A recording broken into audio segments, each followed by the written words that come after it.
Welcome, distinguished viewers, to the Age of Steel and Fire. Here, we uncover the legendary battles where blood and fire carved eternal marks upon the story of mankind.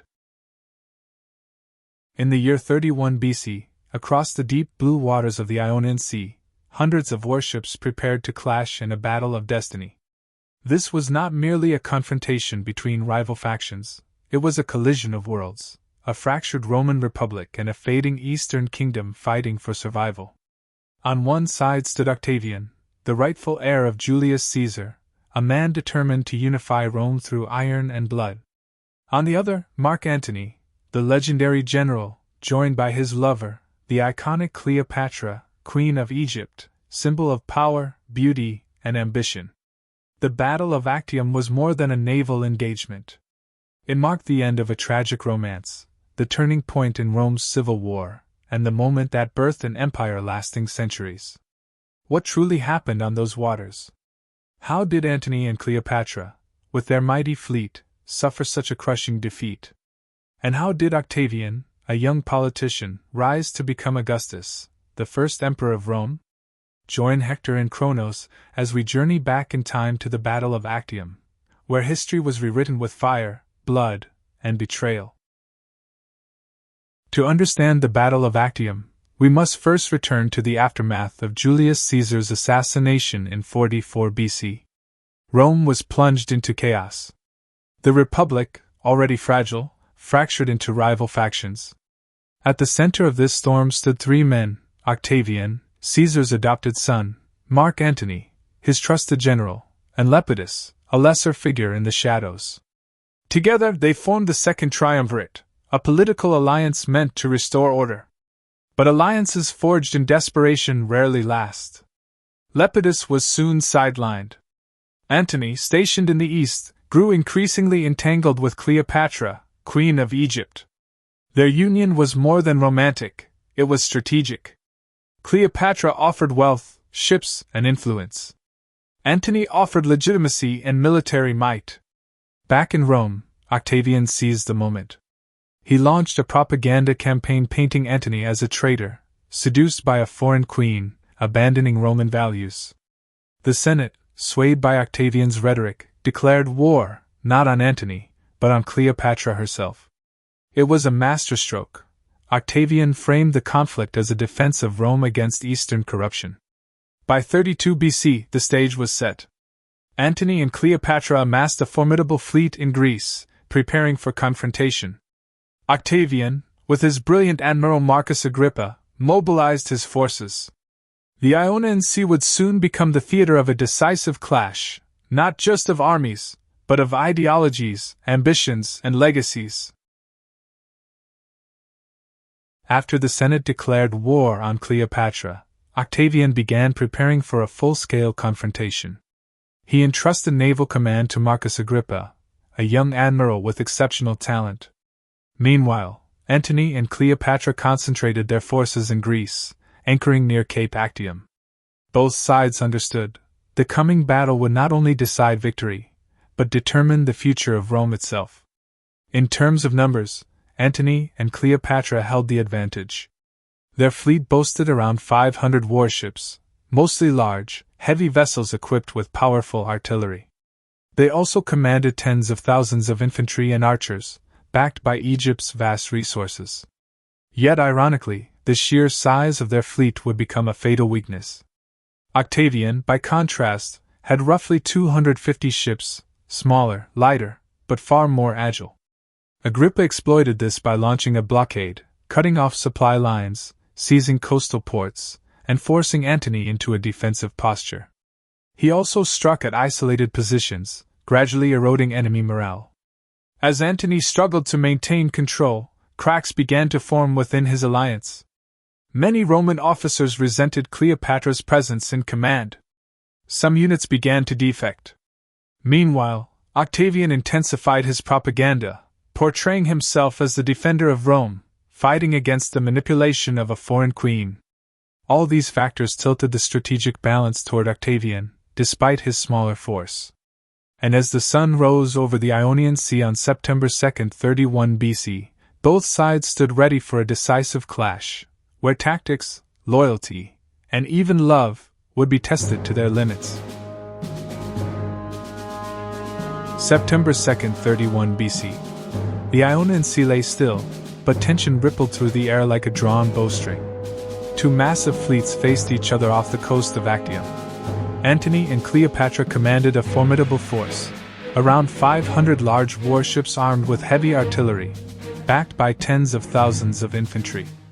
Octavian, by contrast, had roughly 250 smaller, lighter vessels, led by the brilliant strategist Marcus Agrippa.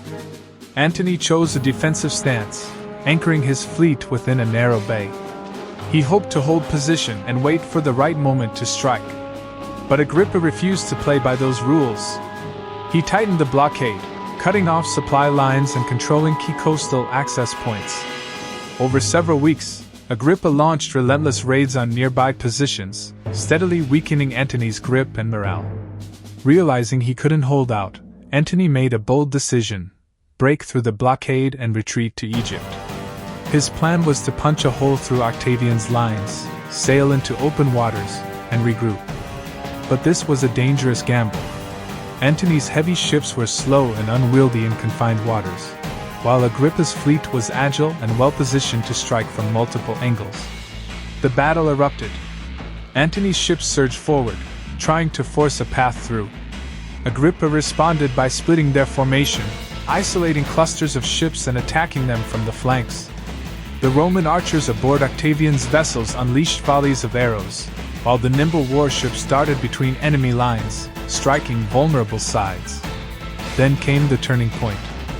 Cleopatra, commanding her own squadron of around 60 ships, suddenly ordered a retreat. She sailed southward, away from the battle.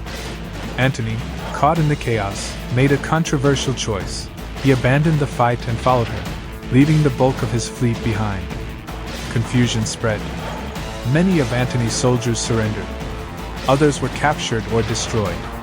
Octavian emerged victorious, not through sheer force, but through superior tactics, psychological pressure, and patience. Antony and Cleopatra fled to Egypt, carrying with them the weight of a crushing defeat.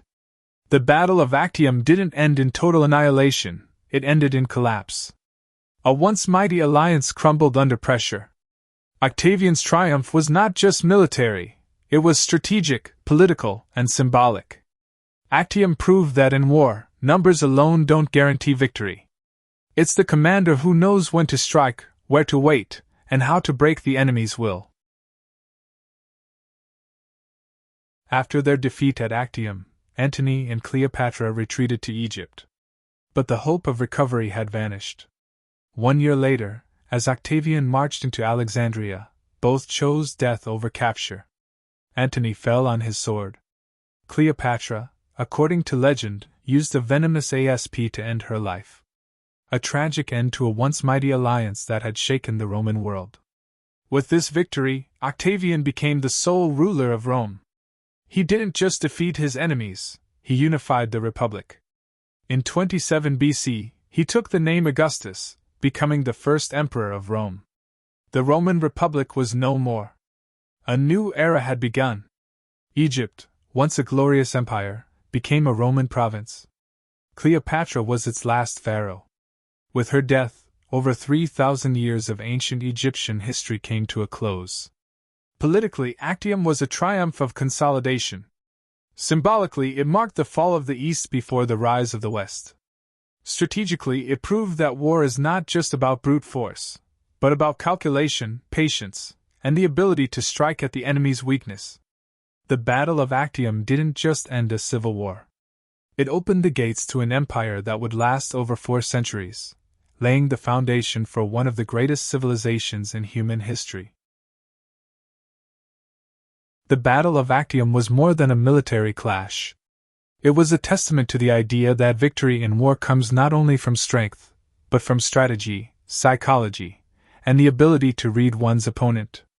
Marcus Agrippa, Octavian's admiral, didn't confront Antony's massive fleet head-on.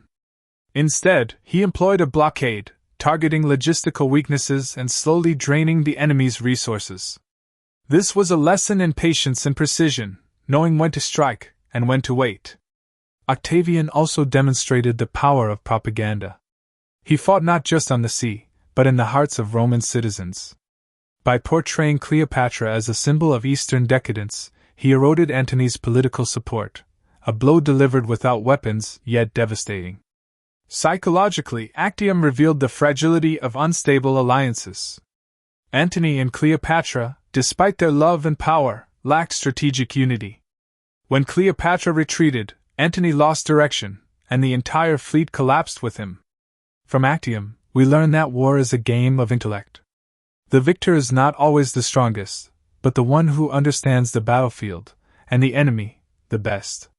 And sometimes, a single misstep, like Antony abandoning the fight to follow Cleopatra, can alter the course of history itself. The Battle of Actium was more than a naval clash.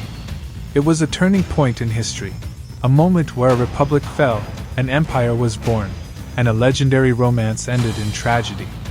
From the arrows that flew across the Ionian Sea to the fateful choices of Antony and Cleopatra, we've witnessed how strategy, psychology, and ambition can shape the destiny of civilizations. And like every chapter in history, Actium leaves us with a lesson that power lies not only in armies, but in patience, insight, and the ability to see beyond the battlefield. This video was brought to you by Hector and Chronos, two storytellers, two perspectives, one shared passion for history. Which battle should we explore next? Leave a comment below. History has many untold chapters, and our journey has only just begun.